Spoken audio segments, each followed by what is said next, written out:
A fim de evitar a propagação da Covid-19 em unidades prisionais, o Conselho Nacional de Justiça aprovou este ano uma resolução com algumas recomendações para serem adotadas por tribunais e magistrados. Dentre elas, o uso da videoconferência para as audiências de custódia, aquelas em que o juiz avalia se houve ilegalidade na prisão em flagrante.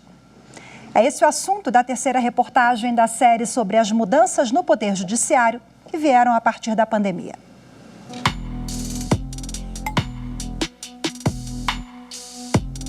Muita gente num só lugar. Segundo os profissionais de saúde, um grande risco de contaminação pelo vírus que já provocou a morte de quase 1,5 milhão de pessoas no mundo. Agora imagine a situação de milhares de presos nas cadeias e de menores infratores em centros socioeducativos.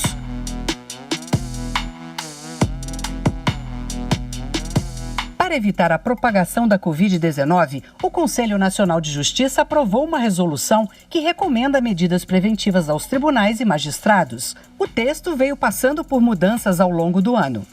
De acordo com a resolução, os juízes devem reavaliar as prisões provisórias, colocar em prisão domiciliar as pessoas presas com Covid-19 se não houver espaço de isolamento na cadeia. Devem levar em consideração também a prisão domiciliar para quem está preso por dívida alimentícia e cumpre pena em regime aberto ou semiaberto. Algemas devem ser usadas em casos excepcionais. No caso dos menores infratores em centros socioeducativos, os magistrados devem reavaliar a internação e substituí-la por medida em meio aberto, suspensão ou remissão. E o Poder Judiciário, por intermédio de seus juízes e tribunais, demonstrou bastante parcimônia nesta análise, uma vez que, pelo que foi apurado, a partir do Departamento de Monitoramento e de Fiscalização do Sistema Carcerário e do Sistema Socioeducativo, o DMF, a reentrada dessas pessoas que teriam sido postas em liberdade não teria sido um incremento na violência. O Judiciário também adotou a videoconferência para a audiência de custódia, aquela em que o juiz avalia se houve ilegalidade na prisão em flagrante em até 24 horas depois que ela ocorre.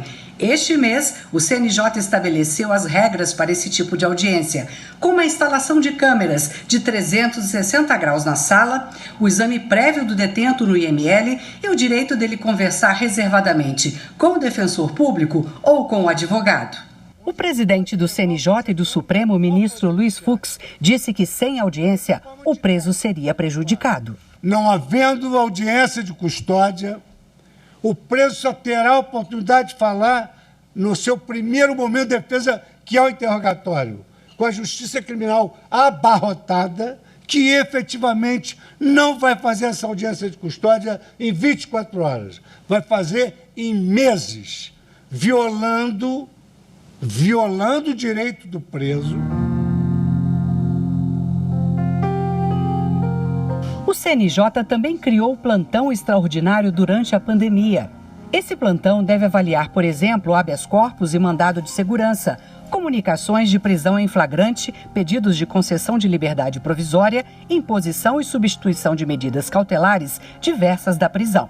E também pedidos de progressão e regressão cautelar de regime prisional, concessão de livramento condicional, indulto e comutação de penas. Houve um fomento à utilização das penas alternativas para o enfrentamento à pandemia, não só nos ambientes de confinamento, como nos demais. É muito interessante que se diga que o Poder Judiciário contribuiu com mais de 60 milhões de reais para o combate à pandemia, a partir das contas das penas alternativas. Essas foram orientações do CNJ, mas na prática, o que os juízes adotaram? Nós procuramos o Tribunal de Justiça do Distrito Federal. Para desafogar o sistema prisional e conter o avanço da pandemia, os juízes anteciparam a progressão do regime semiaberto para o aberto.